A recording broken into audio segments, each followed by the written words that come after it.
Webinar has begun. I want to welcome you to this presentation of Pinpointing Your Perfect Brand and Target Market with Melissa Forziat. And I am Julie Preddy. I'm with the Arkansas Small Business and Technology Development Center. We offer complimentary services for small business owners and aspiring entrepreneurs, whether it's finance, marketing, creating a business plan. That's what we are here to do to help you. 2 offices, one in Fayetteville, one in Bentonville, and our Bentonville office, if you are in Northwest Arkansas and interested in meeting with our folks in Bentonville, we have a new address, so be sure and check the latest information. It's 704 Southeast 5th in Bentonville in the old, or I should say the former University of Arkansas Learning Lab. So let's go ahead and get started. Melissa, welcome. Thank you so much for having me, Julie, and thank you, Itzel, for being here. Okay. We've got a couple people now, so this is perfect. We'll have a small group to get us started, but we're hopefully, you'll be active in the chat and keep me posted about your business as we go along. I'm really excited to do another presentation with the ASBTDC. Thank you, Julie, for having me again. It's always such a pleasure to present for this group. And today we're going to talk about pinpointing your perfect brand and target market. And I just wanted to start by just giving a little bit of background on me to help give some context to how I'm going to present today. So I actually started out in my career doing major international sport events. I worked Olympic Winter Games, I worked Rugby World Cup, I worked the US Olympic Committee. I worked with these huge brands that are operating at a very big scale. That's where I started. And it gave me a sense of what marketing looks like at that big scale to then bring that back when I started my own business in 2012 and I began working with small businesses and nonprofits. I had to figure out, how do you take those great principles of marketing that I learned at that very big scale?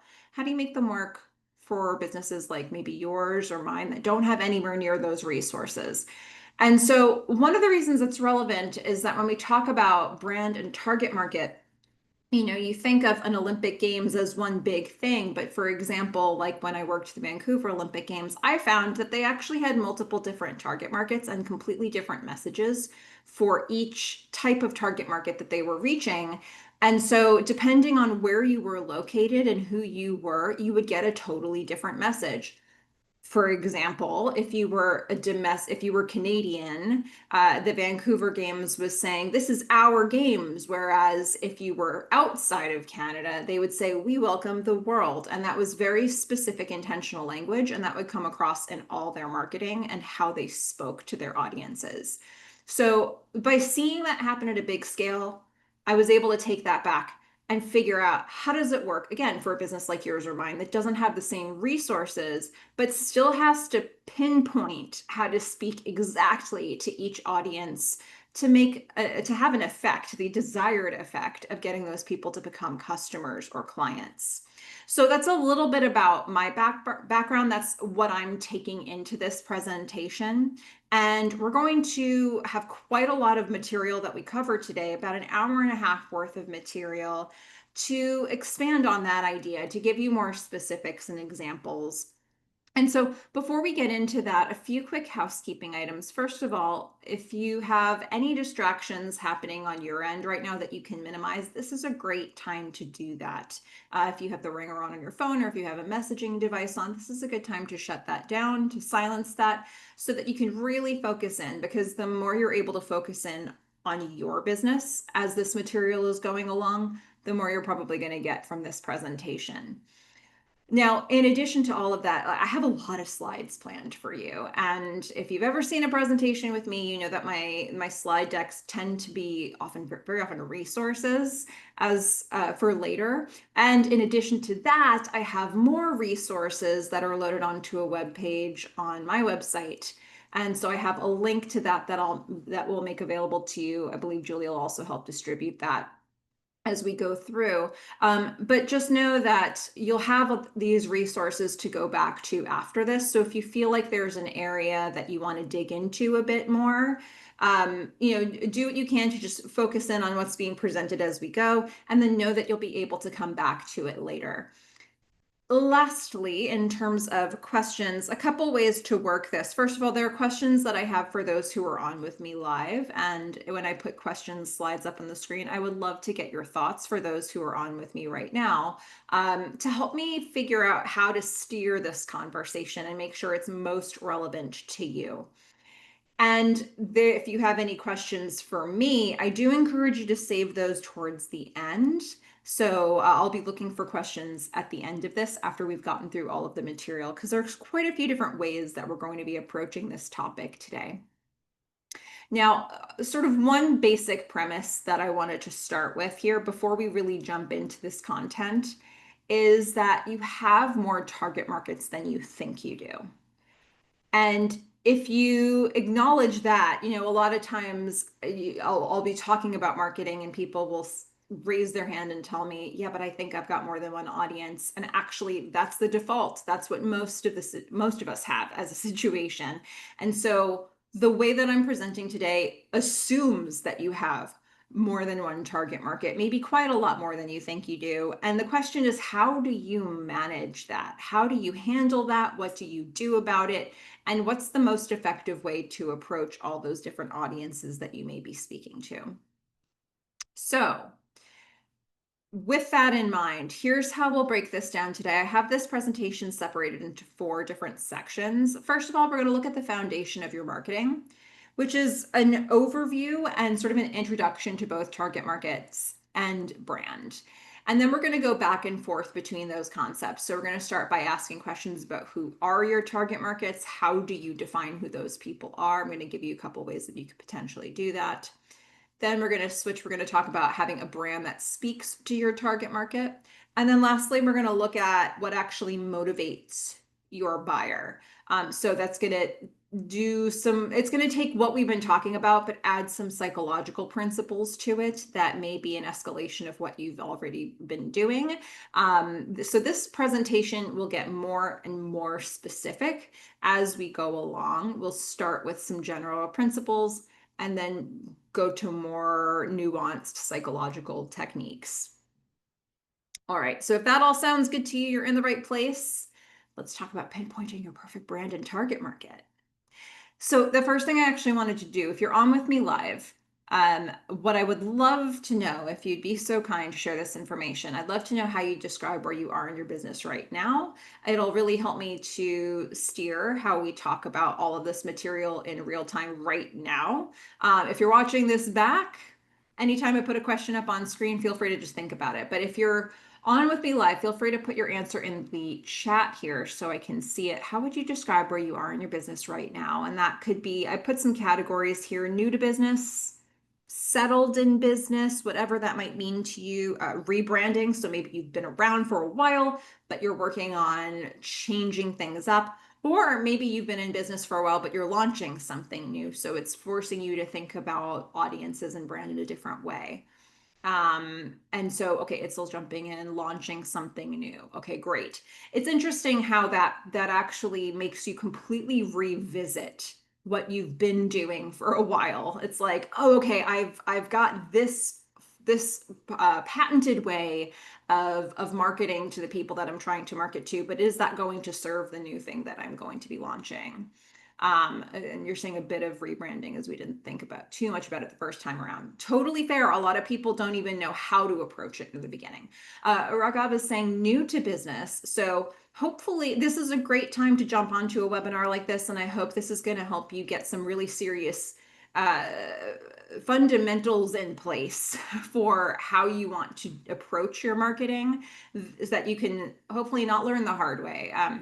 It's all sharing a little bit about what that looks like down the road if you haven't had a chance to really sit down and think about what that looks like now. Sometimes you get a little bit further down the road and then you have to think about it anyway. So this is great to know where you are at, and I'll try to make sure we're staying relevant to both of those situations here. Thank you so much for that. Now, having said that, let's set a foundation here to how we'll talk about this today. Well, let's talk about the foundation of your marketing. again, today we're going to be talking about brand and target market. So which of those would I say is the foundation of your marketing? Well, let's put it this way. A home, when you think about a home, it's only as solid as the foundation it's built upon. When you look, this is something that I'm not an architect myself. I'm not a construction worker, but this is something that I've heard a lot as a general principle, that foundation is actually the key to the rest of the structure. If you've got a solid foundation, you can build something strong and durable that will last. And if you don't, no matter what it may look like, that you've built, it's not going to be sturdy. And so it's the same thing with your marketing. Ultimately, you want to make sure that you've got a really solid foundation to what you're doing, so that even as changes happen later, even as perhaps renovations get made, you don't have to start from the ground up. And Marie is also jumping in and sharing that she's new to business as well. So this is great to hear about sort of the spread of where people are with this. Well, in terms of, thank you all for jumping in and sharing where you are in your business right now. And wherever you are, that foundation is going to be really important for you. So of the things that I've mentioned, what do I think is the foundation? Is it brand? Is it target markets? I think it's target markets. And I'm going to make a case for that as we go through here in terms of thinking about the order of operations of what you need to be looking at. For me, the audiences that you're speaking to is the core of your marketing. It is always who you should be considering when you're making decisions about your marketing.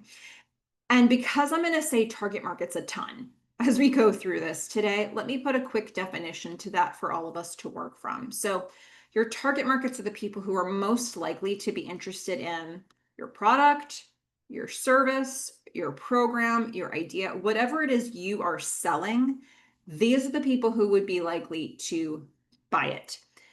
Hopefully it makes sense that these are the people that you want to talk to, because if you have something that you're trying to sell and you blast the message out to 1 million people, that's great, but not every single one of those 1 million people need or want the thing that you're selling. So it's much more efficient if you can get directly in front of the people who actually would be interested in buying what you sell.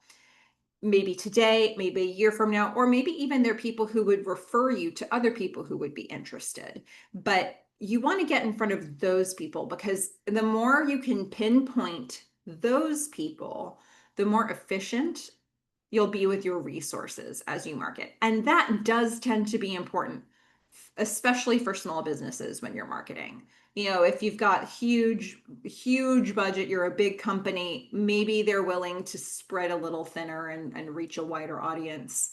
But in a lot of cases, for us small businesses, we need to be efficient with our resources. And so it's important to think about these target markets. But here's a trick. Like I said up front, you probably have more than one. That's where it feels like it gets tricky for most of the people that I talk to, but it's actually not that tricky. And hopefully we're going to break this down in a way that makes that feel simpler today. So let me give you my reasoning for why I think target market is the foundation, not necessarily brand. Here's what you don't know if you don't know your audience. If you don't know your audience, you wouldn't know what pain points your offering resolves. How do you know what products and services to put into the marketplace that will actually be relevant if you don't even know who your audience is? If you don't know who your audience is, you wouldn't know where to put your marketing message. If you don't know who they are, how can you know where they are? Right? So having a clear picture of who they are will help you identify how to get in front of them. If you don't know your audience, you also wouldn't know how to package your message or product. So sure, you've got the right thing to sell to them, but how do you frame it to make sure they know it's the right thing for them? That's all part of the marketing message. If you don't know your audience, you also wouldn't know what language to use in your marketing. And in a way, that's just a cousin of packaging. But language is important, and that can be written language. That can be it could be what they hear. It could be how you talk to clients. It could be what you specifically put in the marketing. All of that actually is related to marketing, including the customer service of dealing with people one-on-one. So what language to use should be tailored to the type of people that you're talking to. if you don't know your audience, by extension of that, you don't really know what your brand should be, because how do you know what to tell people if you don't even know what people you're talking to? Now, the next stage of this is, if you don't know your audience, you wouldn't know what would motivate them to buy what you sell. And we're going to look at this more specifically much later in this presentation. It's one of those psychological pieces that we'll be digging into at the end, where we're going to look a little bit more at, sure, somebody's been hearing your message, but what's going to sort of take them over the edge and get them actually ready to do something about what you're telling them, versus just hearing your message and knowing it's available. And then lastly, if you don't know your audience, you wouldn't even really know what to offer. I don't know if any of you have had this experience, or maybe you're having it now, but sometimes brand new products or services or service lines will evolve out of dealing with your customers and knowing what they need. Sometimes we start a business, most of the time, I feel like people start a business with a very clear idea of what they want to be offering, and they package that up and they make it available to people. But sometimes along the way, you find something new that you want to make available to them because of the conversations that you've had, because you get to know this audience really well and you know what else they need, and you now have the resources to make that available to them. And maybe that's a little bit like what Itzel might be dealing with right now in terms of launching something new. A lot of times those ideas happen and they evolve out of the business that you've already been running and the conversations that you've already had. So hopefully this gives you some framework for why I think that the target market piece is actually the most important piece here for you to begin with. And it's the foundation that allows you to grow a brand that will be relevant. So if we're all on board with that concept, now the question becomes, who are your target markets? I mean, yeah, it's all well and good that I'm sitting here and saying, know your target markets. That's the foundation. Who are they? How do you decide this? For those who are on with me live, I'm going to ask you a question here, just to get a quick ballpark number. If you don't have to sit here and count each one, but how many target markets do you think you have? Feel free to jump into the chat if you're on with me live and let me know, like in a ballpark, roughly how many different audiences you think you're talking to. And if you are not on with me live, if you're watching the recording of this back, this is a great opportunity to pause and just reflect on that and think about it. Obviously, we haven't gone through the entire presentation yet, so you might have a different answer to this question by the end than you do right now. But for this moment, we're just temperature checking right now, just to see what this might look like for you. So how many target markets do you think you have as a ballpark? And Orgo's saying maybe about 3. Okay. So that's a really good starting point. I'll be curious to see if that number evolves for you between now and the end of this. It's still saying we're a software development shop. After a while we've narrowed it down to 2. It's interesting that you say narrowed it down. So you might have started with more, and now you're focusing on what your resources allow you to accommodate. So that's an interesting, more evolved answer, because 2 is where you might be now, and it doesn't sound like that's where you started. That happens a lot. And I love that you phrase your answer that way, by the way. Okay, so it's giving me a bit of a sense of what we're looking at here. How many target markets do you think you have? Well, let's expand on this. For me, target markets are not defined with just 1 or 2 words. So for example, if I said, okay, I'm going to present this presentation to small businesses, that's great. But would I present this presentation the same way to small businesses in a rural area versus a city? Would I present the same way to a group of women-owned businesses or minority-owned businesses as I would to a more general audience? Would I present the same way to a group of micro businesses that have 10 or fewer employees versus 300-person small businesses? All of these things might allow for different nuances. I have found over the years that from this example, I found that there are quite a different number of factors that influence how I present material like this and the type of language that I use.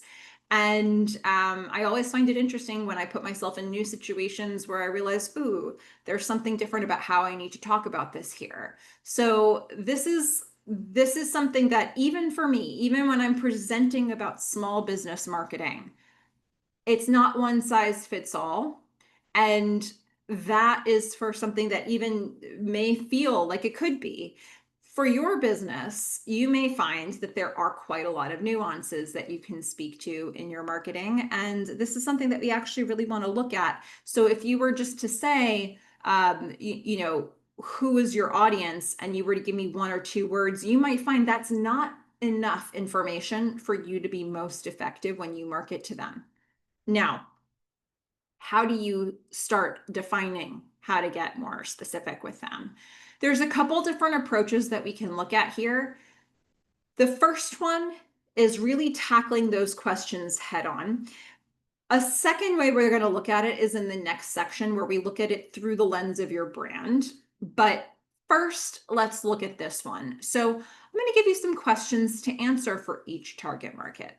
And this, at first glance, seems very simple, but it's actually something that is the basis, the jumping off point for research. A fair amount of research if you want to do it. The more you can do, the better off you'll be later.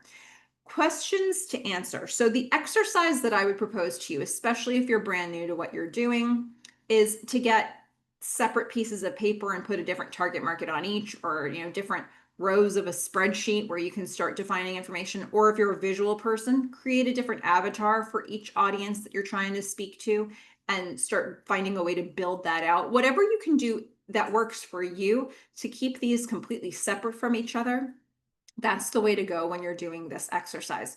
So we're going to go through a series of questions for each audience. For each audience, the first question you're going to answer, this is actually the most simple question. Is this audience that you're speaking to B2B, business to business, or B2C, business to consumer? Let's keep it one or the other. Sometimes people want to get more specific about that. We'll do that in question 2. For now, for this first target market, is it business to business, or is it business to consumer, B2B or B2C target market? Whatever that is, great. Give it a name, give it a quick description, and you're off and running. We're going to do that for each audience. Once you've done that, now we start to flesh that out more. Who is this target market? And who can be answered a whole lot of different ways. Now, if you're looking at a business to business audience, who is how you would describe the company and the contacts that you're looking for there. So business to business, maybe you want to know what size of company you're looking for. It might be that you're needing to find out, is there, a certain attribute of that company that you're looking for? Is it companies that are environmentally friendly, or companies that, allow pets in the office? Is it you can decide what are the important things about that company. Are there certain industries that they need to be involved in? Or are there certain values that they need to have, stated values that they believe in, that you can start identifying, and you can go after that. So you're looking for information that is going to help you find the companies that would be the right fit for you. But then within that, you also need to know who the right contacts are at the company. Who specifically are you speaking to when you're marketing and when you're selling? Because that can have a wildly different effect in terms of whether or not they listen to your marketing messages. So are you trying to speak to the CEO? Are you trying to speak to human resources? Are you trying to speak to somebody in the marketing department? If you can more closely identify the specific contact in the company, then you can take this very appropriate messaging that you're creating for the company at large and know that you're getting it in the right hands to be able to take that conversation further. Sometimes you may even want to break that part down to, am I able to get directly in front of the person I want to speak to, or do I need to speak to a gatekeeper first? And does that change how I would approach the conversation. Can I talk to the CEO, or am I first talking to their assistant? And how does that change how I'm going to approach the marketing of this? So, who can be broken down quite a lot of ways already. And that's just for the business to business. Now, if your audience is business to consumer, your questions are going to be perhaps more specific to describing individuals. So, first of all, are you speaking to men or women or a mixed audience? Is there a certain age range that you're trying to meet here? Is there a certain income bracket of the audiences that you're trying to reach? Do they need to be beer drinkers or cat lovers, or do they need to have kids, or are they married or single? The more you don't necessarily have to answer every single one of these questions that I'm giving you, but you do need to describe as close as possible the situation of the vast majority of the people in this target market, right? So if I said cat lovers, that may not be relevant to the thing that you're selling, but what is relevant to the thing that you're selling? The questions for business to consumer, as you can see, can be a little bit further afield, a little bit broader. Or maybe broader isn't even the word. They can be a wide range of more specific questions that you might not even consider when you're thinking about B2B marketing. So putting as much information as you can put on this piece of paper for each audience will help you create more of a profile of what you're looking at here. Now, the next question is, great, now you know who they are, but where are they? And where is a question that we'll tackle in two different ways. Where, first of all, can be, where are they on a map? If you were to look on a map, how much can you pinpoint where this person is located geographically? Are they all over the world? Are they in certain countries? Are they just in the US? Are they just in Arkansas? Are they in other states? Is it there's an Arkansas-based audience and also an audience based in this particular other city and state that you need to reach? Is it even more dialed in than that? Is there foot traffic that you're trying to tackle in a certain neighborhood? Or do you have a larger radius than that? So look at a map and look at what other locations you're trying to speak to here. A lot of times for businesses that have like a tourism focus, they have a domestic or a local focus, as well as, well, what about the people coming in? Where are they coming from? So this is the type of thing that you want to consider when you're thinking about where. But once you've done that, knowing where they are on a map isn't necessarily enough, because if you said, they're in this particular city in Arkansas, that's great, but can you just go onto any street corner and shout for your audience and hope that you'll reach them? Probably not. So now the question becomes, where are they in terms of behavior? The more you know about their behavior, the more you can put your marketing message directly in front of them. So, based on your answers to the who is this target market question, you can start figuring out behaviorally, well, okay, where am I going to market to them? Am I marketing to them at work or at home or in their off time? Where do they shop? Where are their offices? What are the ways to reach them at home? Are they doing things for fun, or are they picking up their kids from certain places every week, or do they go bowling on Wednesday nights? Like, where can I find these people day to day? And once you've established that, you answer question 4. For each audience, for each who question you've answered, for each place that you've identified them to be behaviorally, what are your options for reaching them there? How can you get to them when they're in their office? How can you get to them when they're shopping in these locations? How can you get to them when they're picking up their kids from these events? How can you get to them at bowling on Wednesday nights? What are your options for communicating in all the places that you've identified? Now, this may seem like a ton of grunt work and a lot of research to do, and it is. But if you do it, think about what you're holding in your hands. Think about all this information you now have. You know who these people are enough to know what to say to them, maybe, but also how can you be most efficient with your marketing? Where can you put your message that will be the most efficient use of your resources, time, money, whatever you're putting into it, to get those thoughts out to them. So one of the things that I wanted to mention with this, before we look at an example of this, is if you feel like you don't know where to start here, there are groups that can help you, the ASBTDC being one of them. Sometimes local libraries will also be able to help you do research like this. They might have different tools that are available to them that they can help you with. And the bigger the library, the better the chances they might even have a small business support area, or somebody on their team who can help you with that. So yes, this is a lot of legwork to do, and it may seem overwhelming. And if it is, maybe the next exercise will be a useful way to break this down as well. But look at what this arms you with if you can go about the process of answering these questions. Now, I know this is maybe feels a little bit more abstract. Let me give you an example of this that is for a company that probably all of us have heard of, Nike. Who are Nike's target markets? And how could I even know that as somebody who doesn't work for Nike? Well, let me look at their website. Now, again, this is a huge company that has a very big budget to have a really advanced website with a lot of filters.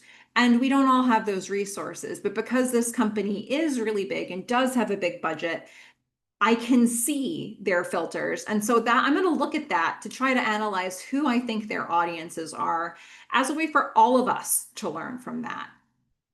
So let's look at what their filters are when you look at buying a product from their website. How specific are their target markets? Okay, well, the first thing that I noticed with Nike is that they break down their products into men, women, and then boys and girls. Boys and girls is grouped together. Okay, so that's the first level: men, women, boys, and girls. But then what? For Without looking at boys and girls, for men and for women, each separately, they each have a list: lifestyle, running, training and gym, basketball, Jordan, football, soccer, baseball, golf, skateboarding, tennis, slides and sandals, easy on and off. Okay. So now we're starting to get to that next level. Again, this is separated. They have this list for both men and for women. So now you're already starting to see how many different audiences they might have. Why does this matter? If you were to click on this skateboarding link, they're going to show you products that are related to skateboarding. Great. Where are they going to market that? They're probably going to market it at skateboarding events. Who are they going to have modeling their gear? Probably professional skateboarders. You know, when you start to look at it, they have the budget to really pursue these different areas. And so they're going to get very specific. Now that they've said, I've got skateboarding gear, they're going to get really clear about what that looks like. And I guarantee you, it's going to be a very different way that they market skateboarding from easy on and off, right? What do you think when you think of easy on and off?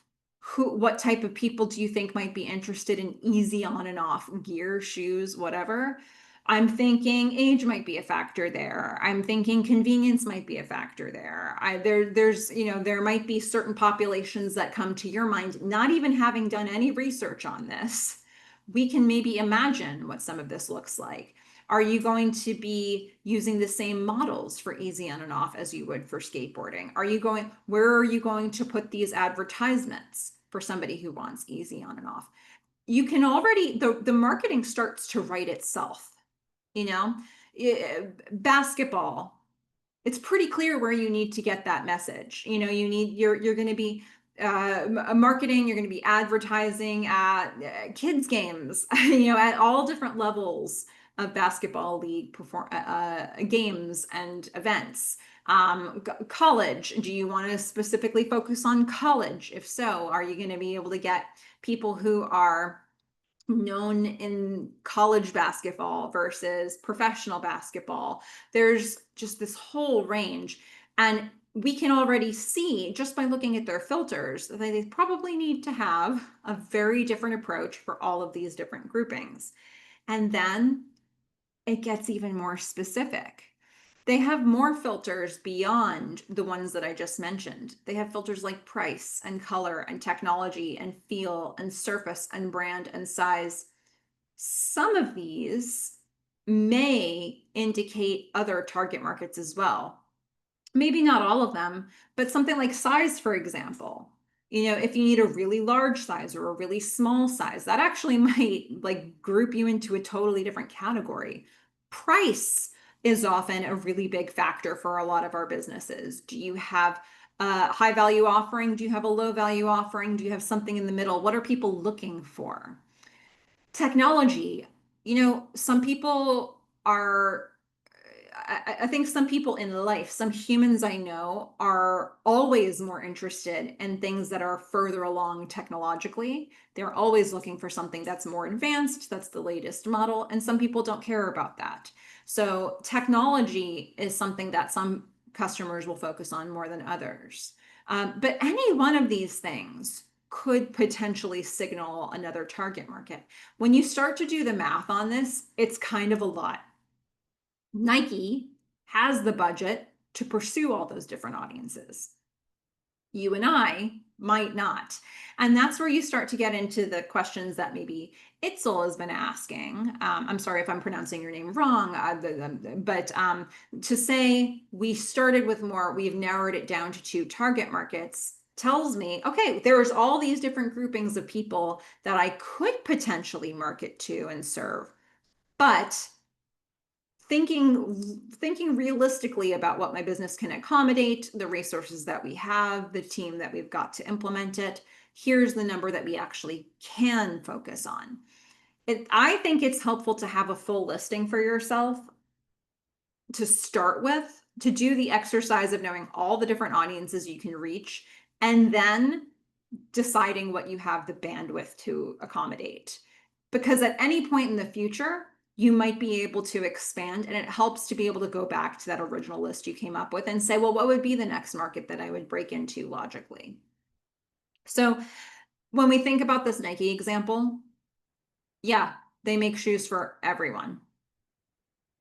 Based on what we just saw, that's a lot of different types of groups that they named on that list. I didn't see clown shoes there, right? But you've got just about everything else. So Nike could say, we've got shoes for everyone, but that's not really helpful when we're, as consumers, looking for product. So the more specific they can get, the more likely that people are going to be actually interested in paying attention to what products they actually do sell. People don't have to have shoes for everyone. But if I'm a skateboarder and I see that you have a whole skateboarding section, I want to know what's in that. If I'm looking for easy on and off and I see that you have a whole easy on and off section, I'm like, oh, sounds like you really know what I need. I'm going to go check that out. Just by seeing that this company has these breakdowns, it makes it more accessible for consumers. It makes it easier to market to them in a way that looks relevant.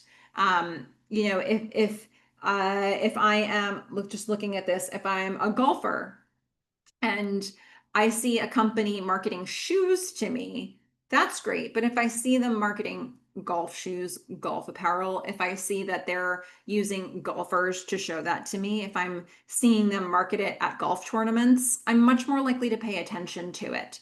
So the trick that happens most often with the people that I talk to who run businesses or who are marketing businesses is that they feel like they don't have the resources to get really specific with their marketing. And so they think it's a great catch-all to say, my audience is everyone. But actually, that means people won't listen. You're not really calling in anybody to listen to you. The more specific you can be, the more likely you're actually tapping somebody on the shoulder and saying, listen to this message because this message is for you. And if you haven't done that, most people aren't listening. We live in a world where there are a lot of distractions. where people are constantly trying to get our attention, and only when a message seems really relevant do we pay attention to it. So we have to be relevant as marketers, and we have to be specific as marketers. And that is actually how we get more efficient with our resources. So, the principle that I want to give one more quick example that's a bit more general, not tied to a company, but if you were to walk into a crowded room full of people, and there's somebody that you know that you want to speak to, and they're all the way across the room having a conversation with some other people, what would be the most effective way for you to talk to that person? Is it to stand right where you are on the opposite side of the room and shout, "Hey," at the top of your lungs? Well, what would be the effect of that, right? Probably the people closest to you will hear you, but you weren't talking to them, so they won't pay attention to you. The person that was really far away from you, they're too far away. They don't even know that this message was for them. They may not even hear that you were shouting to them. So what would you do to get their attention? You might walk up to them. You might tap them on the shoulder. You might call their name. There's a whole bunch of social things that we can do to signal, I would like to have a conversation with you, or I have something to say to you. And that will get that person to focus in on your message. And all of that requires getting specific. The more specific you can get, the more likely you're going to have a productive conversation with them. It is exactly the same thing for your marketing. It's just that we get afraid that we don't have the resources to do that. So people go then more general, and that is the opposite of what we want to do. So hopefully I've kind of sold you on that idea, because that is sort of a premise that we're working with for this presentation. But if you agree with the premise of that, now it becomes a question of how can you identify those people? And to come back to a question that Raghav had asked, what tools can be used to narrow down the where and the how? Okay, so first of all, research is research. I would love to be able to expedite your research for you and give you quick answers here, but ultimately, this is about finding the tools that'll be right for you. Now, first of all, I've got to say ASB TDC is probably a good place to start to have those conversations and see what tools they have available to them, and that may be something that Julie can help provide some information about. Also, libraries, again, I wanted to reiterate that. The bigger the library, the more likely they have somebody who has knowledge specific to small businesses.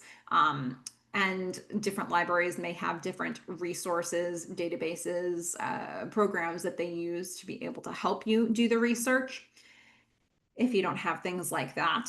One thing, if you're brand new to your business, this isn't an option, but if you've been in business for a little while, your current customer base, your current audience is a great place to go for research. Ask them questions.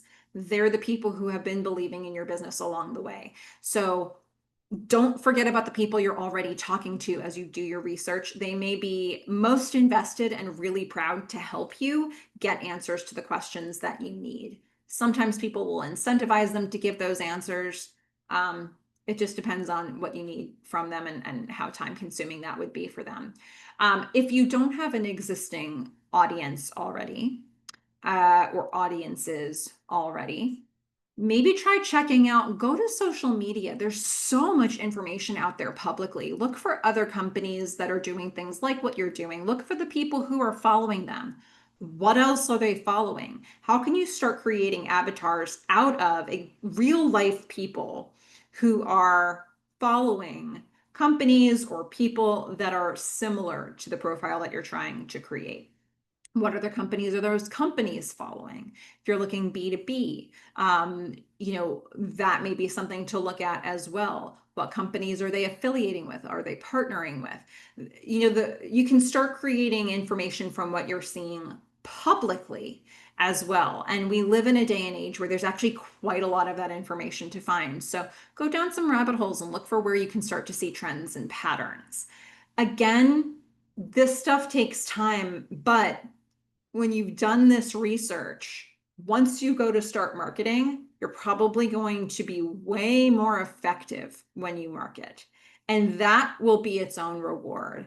And Julie, of course, jumps into the chat and says, ASB TDC provides clients with amazing market research. So what a good place to start for this.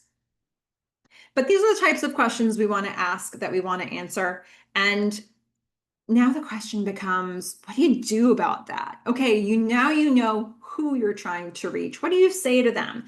So let's look at this question of a brand that speaks to your target market. How can you create one of those? There's an exercise that I'm going to show you that is both an answer. The next step of this, if you've already done target market research, this is the next step in terms of figuring out what to say to people.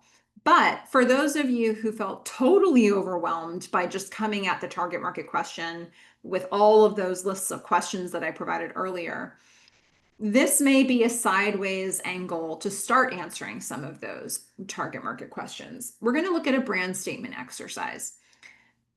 I wanted to check in with those who are on with me live here. Have you ever done a brand statement exercise before? There's a lot of different types of statements out there. There are elevator pitches, there are wow statements, there are mission statements, there's all different kinds of statements.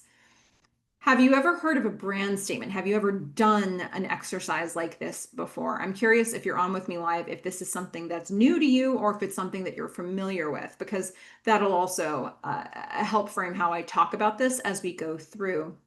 But is this something that you're familiar with? It's all saying no, lots of elevator pitches, but not a brand statement. Okay. Marie's saying no. Okay. It's so interesting to me that I feel like normally I don't encounter a lot of people who've done an exercise that is specifically like this before. So this could be interesting. Like I was saying, we're currently working on it. Awesome. I love that. Let me break this down because it sounds like this is sort of a new thing for some of the people who were on with me live. So let me define, first of all, what a brand statement exercise actually is. So a brand statement explains what you do, who you serve, and how you help those people. But here's the thing, it is an internal exercise. It is going to create long run-on sentences and a lot of language that are not meant to be perfectly crafted and put right onto your website. But it is meant to give you information that you can use to create the crafted language that you'd put on a website.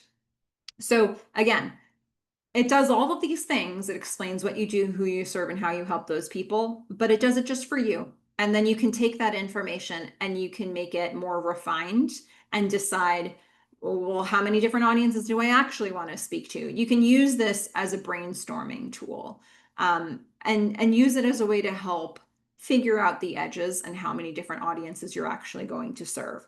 So if you were to look up brand statements online, you'd probably see a whole bunch of different formats out there. I've created this format because it keeps prompting you with more questions. It keeps asking you for more information.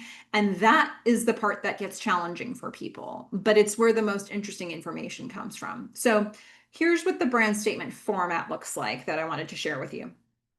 For whoever the target market is, who want or need whatever it is they lack.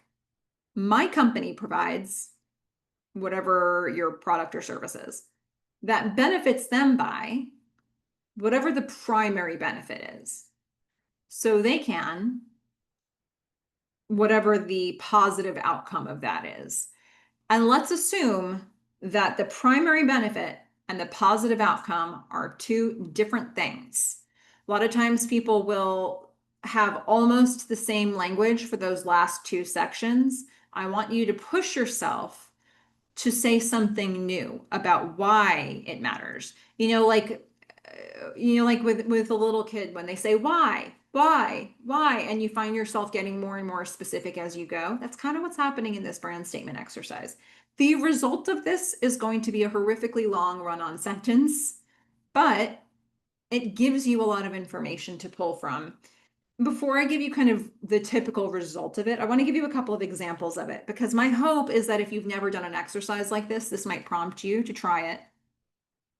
So let's work with an example business called Move Right Physical Therapy. Hopefully there is no such company called Move Right Physical Therapy and I've just invented it. So if there is one out there, this is not meant to have any bearing on the actual company. Move Right Physical Therapy. So it's a physical therapy company that has more than one audience. Maybe they have a lot of audiences, but for the sake of this example and working through it quickly, I'm going to work through two different examples. One is a target market of athletes, and one is a target market of senior citizens. So let's say Move Right had just two audiences, one being athletes and one being senior citizens. Let's see how that changes how they would write these brand statements. So here's an example of a brand statement for athletes. For competitive athletes who want or need to recover from a sports injury fully and quickly, my company provides committed care to get them back to 100% strength as soon as possible. That benefits them by getting them back to training while lessening the risk of re-injury so they can miss less time at practice and resume their normal workout schedule.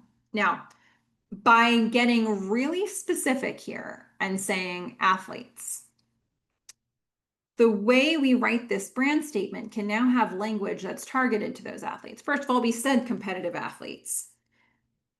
Now we're also able to throw in words like sports injury. We're able to put nuance to this, like you want to recover fully and quickly.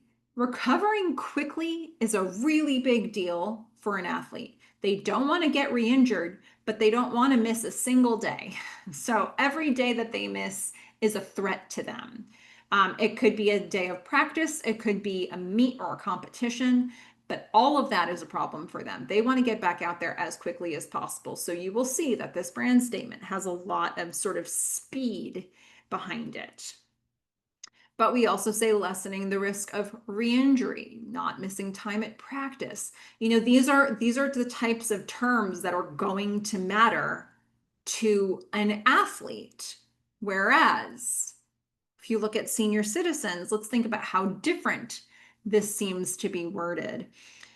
For seniors dealing with pain who want or need a full recovery so they can resume light daily activities without pain. My company provides committed care to rehabilitate injuries and build strength to prevent future discomfort. That benefits them by providing a steady long-term solution for their pain so they can return to the activities they love most without fear of future further damage. So really different messaging here, right? We're talking about seniors. We call that out right at the top. They're looking to resume light daily activities, not strenuous competitive activities like we were talking about with the athletes.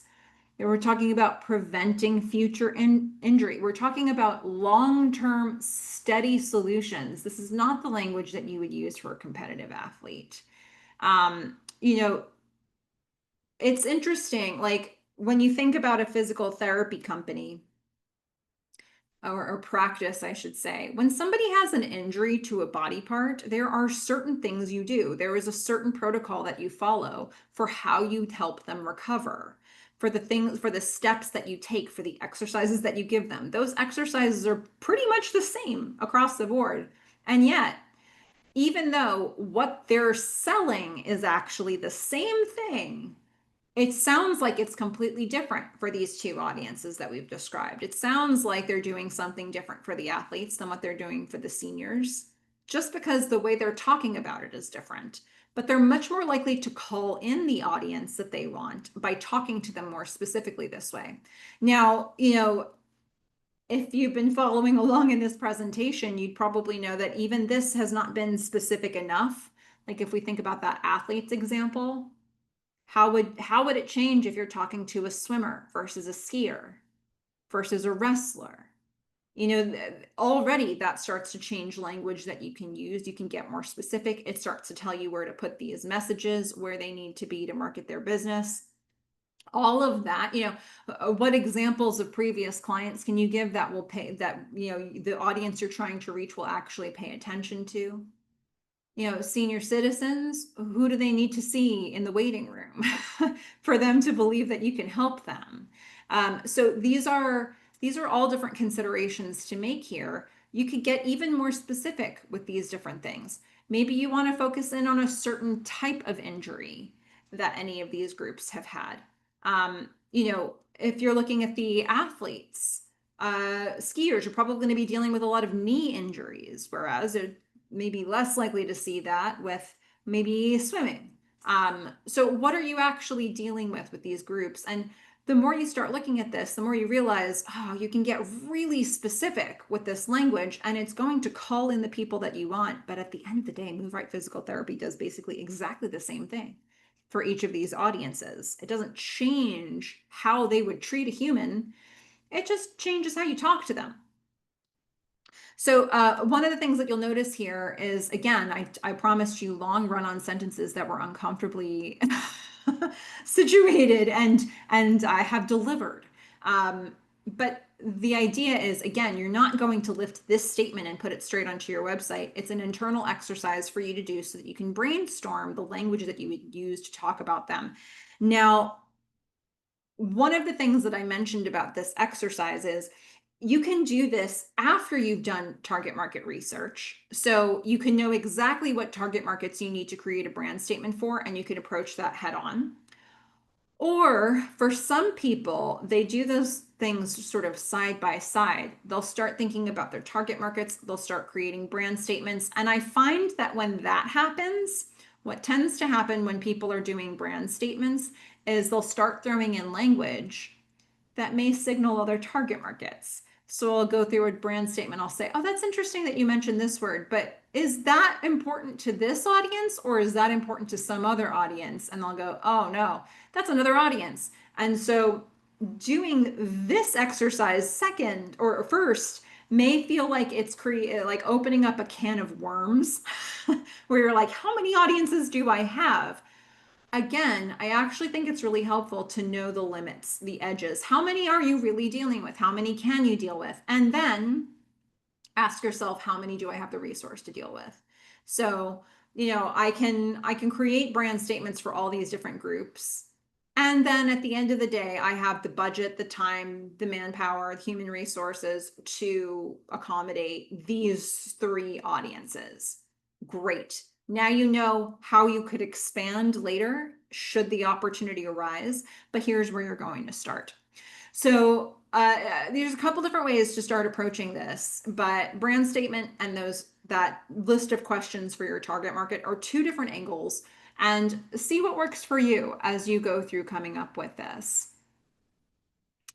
So in terms of rules of brand strategy, I wanted to just set a few rules that hopefully will help root us back in some important principles as you go through.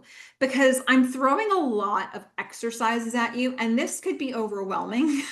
I totally appreciate that. If it is, get the support that you need. The ASBTDC is absolutely here to help you with this. But what may be useful as you start to go through these exercises is to then find a checkpoint for yourself where you can come back and kind of look at these rules of brand strategy and make sure that you're refining and focusing on them. So here's the first one. Focus only on your audience and not on you. This one is so important and so often forgotten. I can't tell you how much this happens while I'll be presenting about small business marketing, and somebody will come up to me afterwards and they'll show me like a business card or a website, or they'll show me some piece of collateral they've created and they'll say, what do you think of this? And I'll say, that's great, but why did you choose the color green? And they'll say, because I liked it. That's not the right answer. It's never the right answer. The first test that your marketing needs to pass is, does this speak and say the right things to the audience you're trying to reach? And then within the things that could do that, then what looks the best to you? What speaks the best to you? Focus on what's going to resonate with your audience first, because you have a lot of noise to cut through in this world to get their attention. So what does your audience actually want? I'm going to give you some examples along the way as we do these rules of brand strategy. So here's an example that I always thought was interesting. The Gap. Probably most of us have heard of this company, right? What does your audience want? Well, the Gap, that logo on the right was the original, that was the logo that people had come to know and trust. People had a certain association with this company and this brand. And then the Gap tried to rebrand to something more modern. And what you're seeing there on the left is what they had rebranded to, and it was panned. It did not, their audience did not understand what the Gap was trying to do. The point of this company, of this brand, was the basics. This is a company that they associated not with modern, not with flashy, not with fancy, but with basics. And so they didn't want to see the company brand modernizing because they didn't need to see their product modernizing. And that was a lesson that Gap learned the hard way. So, what does your audience want? What have you been presenting to the audience to begin with? What do they value in your company? That is what we're trying to package to them. In terms of other rules of brand strategy, speak a language that's so relevant they choose to listen. We've been talking, I've been saying it so many different ways. The more specific that you get, the more you're calling people in to listen to you. And I want to show you an example of this. Okay. Are you planning an event? Sure. Sure, I am. Are you planning a wedding? Oh, yeah, I do. I have a wedding coming up, or somebody that I know has a wedding coming up. Are you planning a rustic theme wedding? Oh, yeah, actually, I am. I've been looking at examples of that. Are you planning a rustic themed wedding in Arkansas? Oh, that's weird. I am. That's actually next year. Are you planning a rustic themed wedding in Arkansas on a budget? Okay, where's your website? Like the more specific you get, the more eerie it feels for somebody who that's actually relevant to. If you go through these questions, at the end of the day, are you planning a rustic themed wedding in Arkansas on a budget? Is a version of the question, are you planning an event? Like, it's an event, this rustic themed wedding in Arkansas on a budget. But an event could also be a retirement party. It could be a christening. There's so many different things an event could be. It could be a birthday party. A rustic themed wedding in Arkansas on a budget, though, the people who are looking for that, they're going to know exactly what company to go to for it. And if you're a company that says, I do event planning, you probably deal with so many people coming in and saying, do you do graduation parties? And you're like, no, I do weddings. Okay, great. Well, the more specific you can be, the less you're filtering out people who thought you did something that you don't do. And the more you're talking to people who actually that's exactly what you do. So the more this starts to sound like, oh, that is a thing that I have, the more your ears perk up, the more you're paying attention for the message, because you now assume that the company that's asking this question has services or offerings that are going to help you specifically plan your event.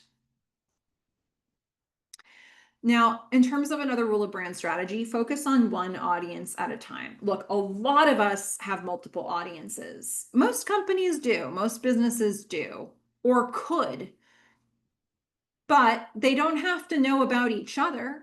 You can focus on one audience at a time anywhere that you're marketing. So this is an example that I love to give. You could insert any automotive company in here, pretty much any company, because they all have a similar principle.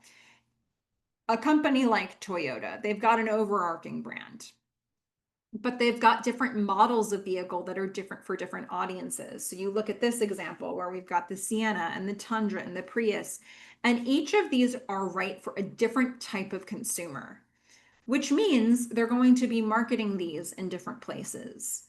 When you watch a television program and you see an advertisement, they're going to most specifically match the model that they're showing in that advertisement to the people they think are watching that TV program. They're going to, if you've got like a rugged outdoor magazine, you're probably going to see the Tundra that's mentioned in that one. You're unlikely to see one advertisement that has all of their vehicles, because why would any one person care about all of those vehicles unless they're a car enthusiast? In which case, maybe you do show all of the things, right? But most of the time, they're saying, okay, we know this particular model is right for this type of person, and we're going to get directly in front of them just with this type of model. Simultaneously, they are doing marketing to other types of audiences with other types of models of vehicles. And you don't necessarily know all of the different marketing they're doing. You just know what's being filtered to you based on the locations that you're in, the behaviors that you have, and the interests that you have. So if you think about that as an example, I like to think of something like this as a guiding light for so many of us small businesses who we've got a lot of audiences and we need to cater to them, but we can do so in a way where we're catering to multiple audiences in different messages. Another principle I wanted to share is make the value clear to them. Okay, you know who you're talking to. Get specific about what the benefit is going to be to them of the product or service that you're offering. So I think about a company like you see Delta here. They've had a number of taglines over the years. And one that did not work out very well for them is when they tried to rebrand to "We'll get you there." Because their competitors were all saying something more specific. Like, "We'll get you there. Is that all you can tell me? Like, am I going to get there? Do I have leg room? Are you going to get my baggage there? Are you going to get me there on time? Is it going to be a comfortable ride? Or like, am I going to have multiple stops? You'll get me there." Okay. I think what they were probably aiming for here was to say that their network was wide enough that they'll get you wherever you need to go. But unfortunately, the way this was framed felt like, well, isn't this the bare minimum that you're promising me? And so it wasn't well received. Because what is the specific benefit you're providing to me, especially as it relates to what your competitors are providing me? You have a lot of options when you're considering air travel. So what is it you're telling me here, if anything? This felt like a bunch of nonsense. It felt like a bunch of nothing, and so people didn't receive it very well. Make the value clear to your audience, and the more Delta knew about what mattered to its audience, the more it could have been specific about what it was providing. And one more thing here to consider: be consistent and persistent. And this is one people tend to fight me on, because it can feel really boring as the person who's doing the marketing. It feels like you need to, a lot of times people tell me they feel like they need to mix it up. They need to not be so repetitive. But actually, I'm telling you to be repetitive, because it's that repetition, it's that consistency that creates a pattern in people's brains. And that pattern is doing the marketing work for you. So you want consistency in how you talk within each target market and how you talk within each element of a message within one advertisement or one communication. It all needs to be seeming to say the same type of thing. If you're speaking to one audience, your message needs to be the same across all platforms or feel like the same, it's coming from the same place. You want to have it feel the same across campaigns. And over time, you will absolutely see companies that are an exception to this. And this tends to be companies that have an exorbitant budget. Coca-Cola comes to mind. We've seen Coca-Cola change up its marketing strategy many different times over the years, and they have the budget to do that. And some of their experiments probably work better than others. But again, most of us don't have that kind of budget, don't have those kind of resources, and we need to be efficient. So you want that consistency. You don't want to have to be constantly thinking about rebranding. That's a lot of work to get to re-educate your audience. If you've educated them, stick with it. So the last section I want to get to here with a few additional psychological principles before I jump in for any final questions that you all have. What motivates your buyer? You know, we've been talking about who you're speaking to. We've been talking about generally what can you say to get their attention. And a lot of times people will listen to your message for a long time before they're ready to buy something. In some cases, it's just a matter of timing. Are the circumstances right in their lives or in their situations where they're actually ready to buy what you sell? Sometimes you're just waiting for that moment and you want to be the only company that's on their mind.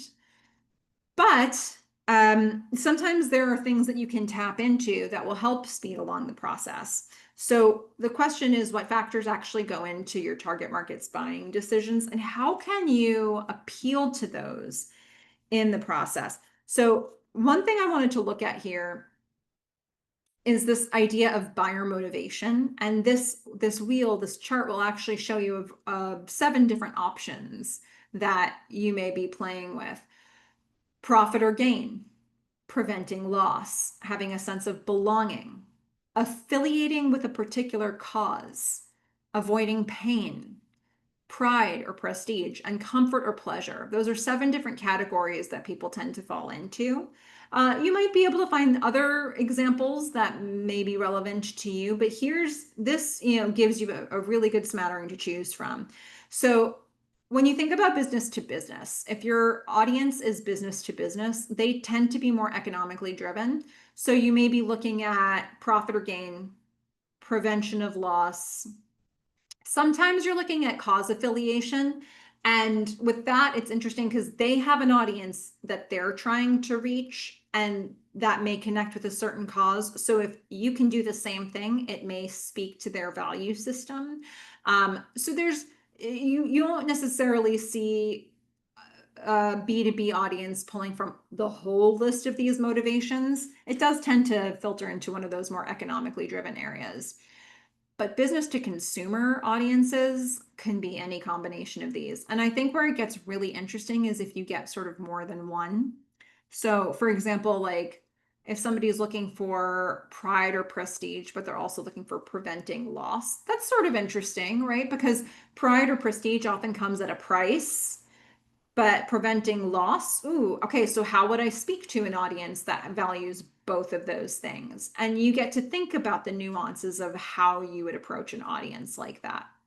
So when you look at something like that, this is an exercise that you may want to do if you're at this stage. This is a little bit further along for those of you who are new in business. This is probably not the first thing that you look at. I would look at those other exercises first, but this will help you refine. So if you're at this point, and you're thinking about appealing to your buyer's motivation, add this to each of those target market profiles that you're creating.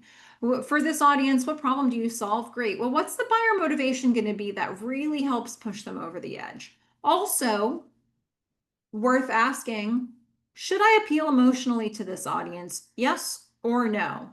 Now, granted, there are different personality types, which I'm going to address in a second. Some respond better to emotional appeal than others.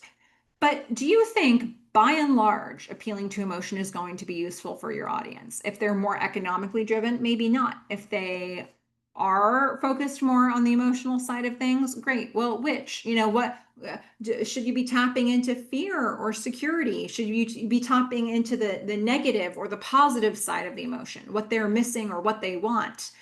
These are all questions that you can ask, and you can add this to each target market profile you've been creating along the way. Now, for those of you who are further along the process, I want to give you one more really fun tool, and I'm going to just mention this quickly, but this could potentially open up a whole new thing to explore and research for yourself. Individuals also have different social styles when it comes to selling. So we've been talking about this whole time. We've been talking about the idea of how you approach a target market, an audience of a wider description that has a lot of different individuals in it. But then you have to acknowledge that each person you're talking to is a different person, and they have different personality types. And so social styles can be a fun nuance to consider when you're thinking about, do you want to cater to that in your marketing, or do you want to just think about that when you're selling to people one-on-one? Here's some different social styles to consider. There are 4. There's analytical, driver, amiable, and expressive.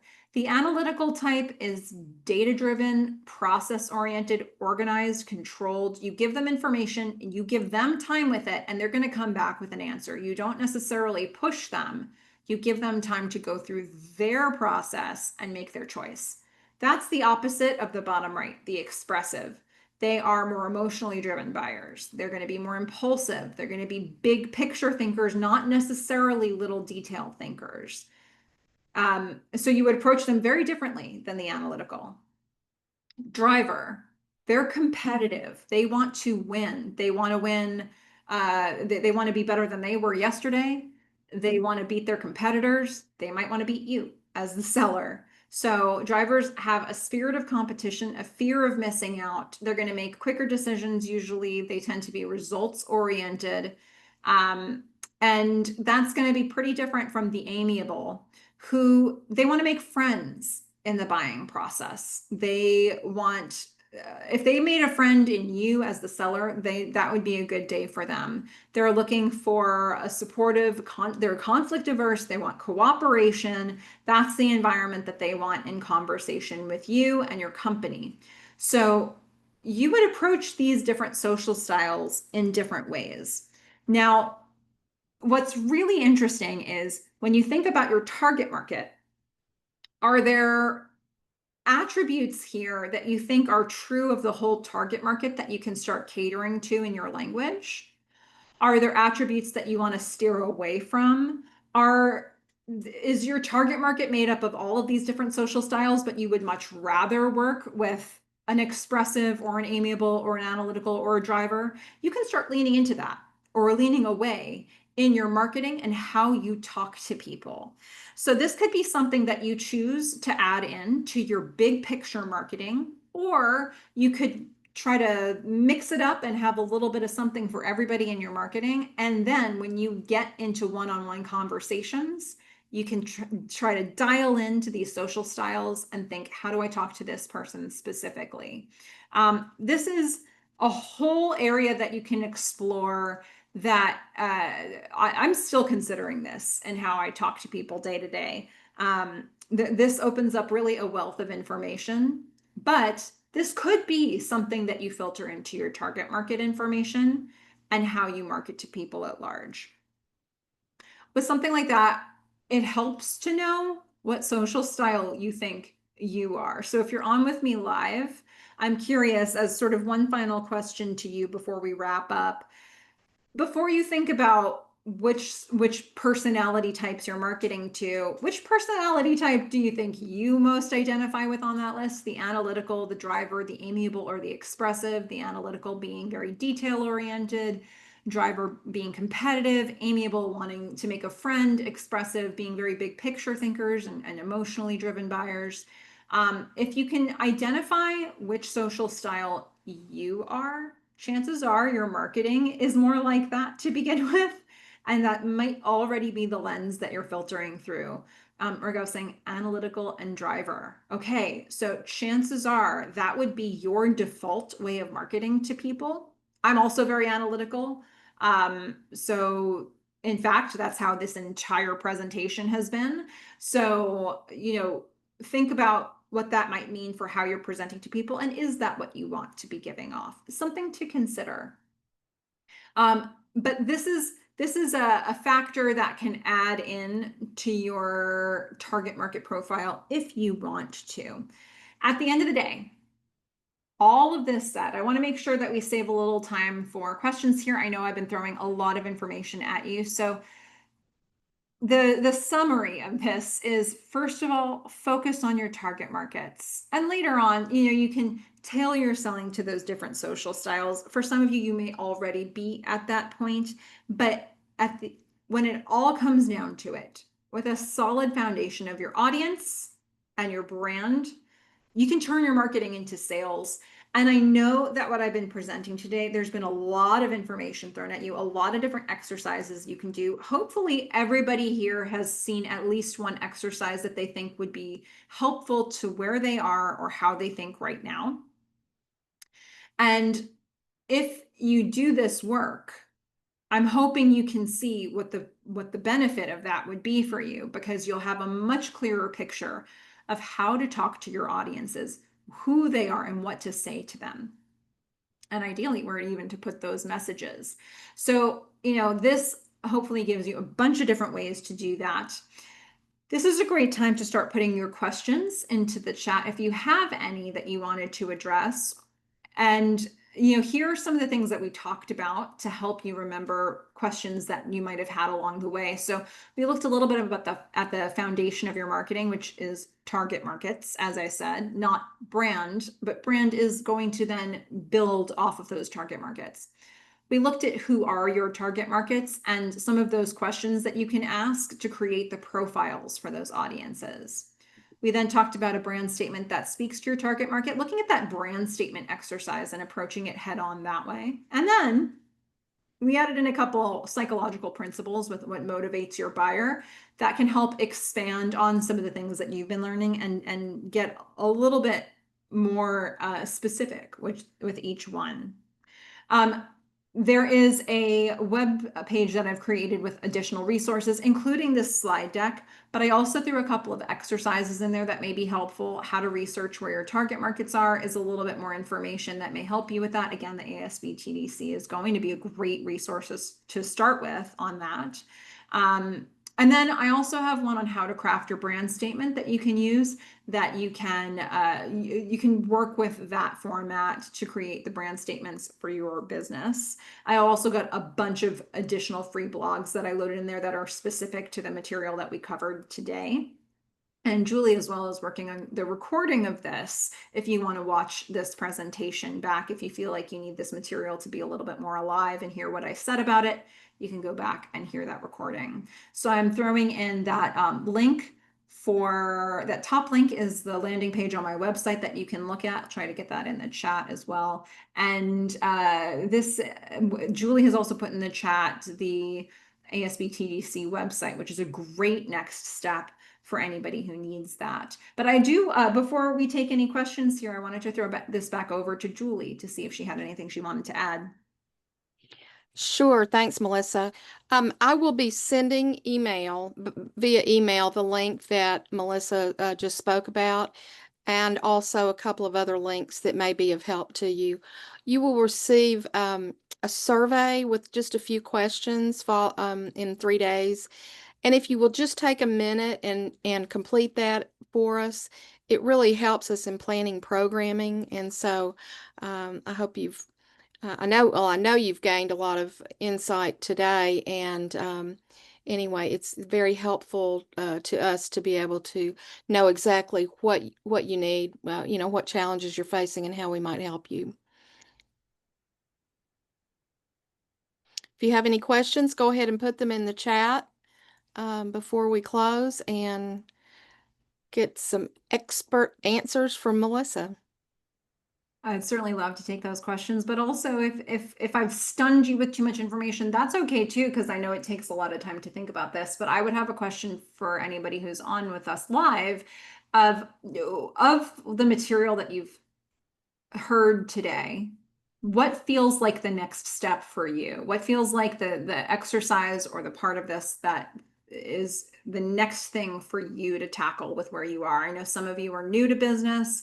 I know some of you are launching something new within an existing business. So as we wrap up here, I'd love to know what feels like it's the next step for you from this presentation.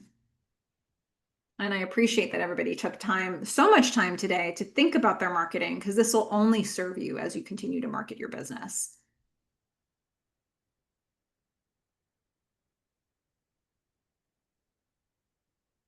Well, it looks like you've answered every question, at least to date. And so we will go ahead and close in a minute. I would just like to say that, again, in our resources library, there's a link there. I'll also put it in the email. That's where you will find the recording of this event. So you can go back and watch it as many times as you need to. And again, that will come in your email. So I'd like to thank Melissa once again for a great presentation. And we will look forward. Oh, look, we have a question. Are there any private consultation available to help flesh out the market strategy? Well, that's a great question. And uh, if I don't know if you are in Northwest Arkansas, but if you are, that's what our center does, and it is at no cost to our clients. But you do need to register, and so if you'll visit the sbtdc.uart.edu website, there is a red button in the upper right-hand corner. All you have to do is register, and a consultant will get back with you very quickly to schedule.